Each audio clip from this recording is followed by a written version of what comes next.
I'm called Raymond Washigu, Supervisor Wood Technology Section at Uganda Industrial Research Institute. These students you are seeing, they came from Amuru and Agago to pick skills in carpentry and joinery. So far, they have learned how to make so many furniture. We really appreciate the administration of UIRI and ADRA for working together and bringing the youth to gain skills so that they can start up their life without any problem in near future. Because we gave them the skills of world of work, whereby they will not go empty-handed, they will go and use the skills in their respective districts. My name is Akara Stephen Ogie. I'm a team leader for two districts, Amuru and Agago.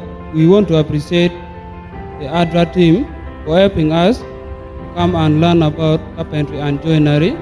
And we want to appreciate the UIRI staff for helping us learn more about carpentry and joinery.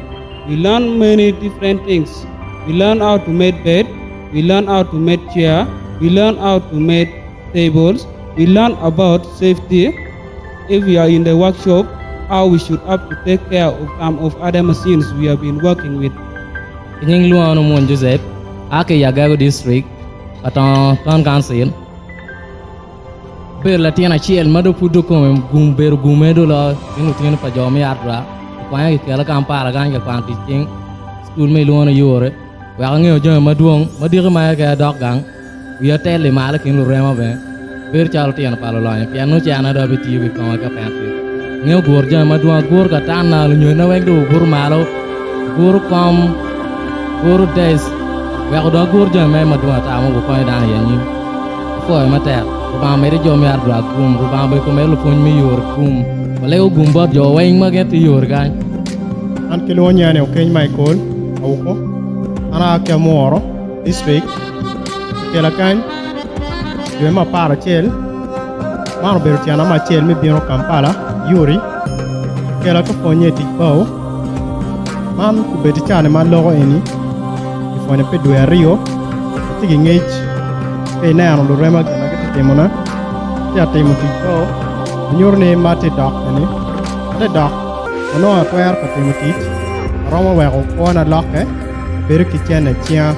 An kinyengilo ni Joel Christopher abini project ni young mothers in ma ADRA gichuale wakan gichuale wai carpentry lobe gijien ma wan wafonyo jo matina wa jemi na wa di timone enen gin ma wan wafonyo gi